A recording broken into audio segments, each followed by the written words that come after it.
For years, war's noise was life's constant backdrop. Sirens, artillery, bombers overhead. Survival meant reacting instantly to these sounds. Run at the siren, drop at the whistle, trust the noise to warn you. Then, suddenly, it all stopped. The guns fell silent. The planes disappeared. A profound quiet settled over shattered cities. Relief was expected, but for survivors the silence was unsettling. The absence of noise didn't mean the absence of danger. Threats had simply changed form. Now dangers hid in the stillness, unseen in ruins, rubble, even the water. The skills that kept people alive, listening, reacting, were suddenly less useful. A new kind of awareness was needed to survive in this silent, broken world.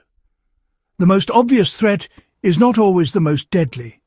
When the noise fades, it's easy to believe safety has returned, but the aftermath is its own battlefield. For survivors, the quiet was not the end of their ordeal, but the start of a new, insidious chapter. The silence itself became a warning. They had to learn, often painfully, that the end of fighting wasn't the end of the fight for survival. The quiet demanded vigilance, not relaxation. In this new world, danger was silent, patient, and everywhere. The survivor's greatest challenge was learning to listen to the silence. The end of noise was not the end of risk. In the aftermath, quiet became the enemy. During war, survival instincts were razor-sharp, every sense on high alert, every movement calculated. Hypervigilance was exhausting, but essential. When the noise stopped, the mind relaxed, instincts dulled, and exhaustion set in. The longing for peace made people believe the danger had passed, but the environment was still treacherous. Subtle risks, unstable walls, hidden hazards were overlooked as caution faded. People took chances they never would have before, tired of fear and constant vigilance. Survival instincts, like muscles, atrophy without use. The transition from chaos to calm is a period of immense risk.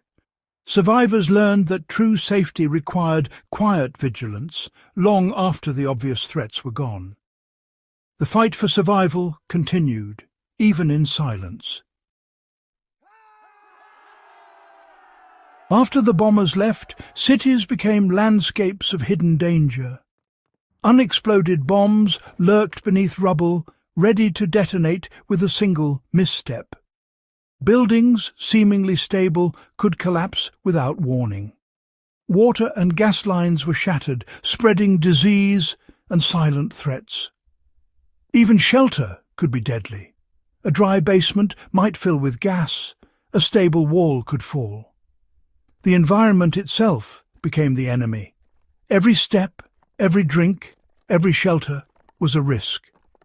Survival meant treating the city as a hostile wilderness, moving slowly, trusting nothing. In this new world, the basic elements of civilization had turned against their creators. After war, people craved routine, a return to normalcy. Familiar paths and daily habits brought comfort, but also bred complacency.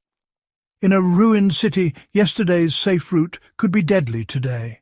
Rain, tremors, or shifting rubble could turn routine into disaster. Rebuilding homes.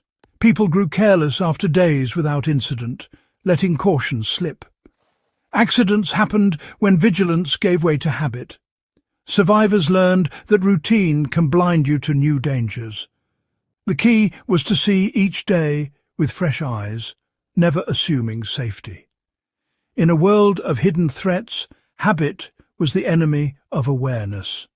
Survival demanded constant conscious vigilance. During war, sound was survival's language. Sirens, engines, bombs all signalled action. Noise, though terrifying, provided information and direction. Afterward, silence was a void, No warnings, no cues, just uncertainty. Dangers were now voiceless. Bombs didn't hiss. Walls didn't groan. Water didn't warn. The skills for interpreting sound were useless. The mind filled the silence with fear. Survivors became jumpy, startled by normal noises, haunted by what they couldn't hear. The anxiety of silence was more draining than the fear of noise. In chaos, you knew what to do. In quiet, you could only hope. The invisible, silent threats were the most terrifying. Survivors learned that the loudest dangers weren't always the worst. True resilience meant navigating the treacherous calm, not just enduring the storm. The enemy you can't hear is the most frightening of all. Silence was a new kind of terror. The war's end brought overwhelming relief, a euphoria that felt like waking from a nightmare. But this relief was a trap, blinding people to lingering dangers. In their joy, survivors made careless mistakes, handling weapons, wandering into unsafe areas, gathering in unstable places.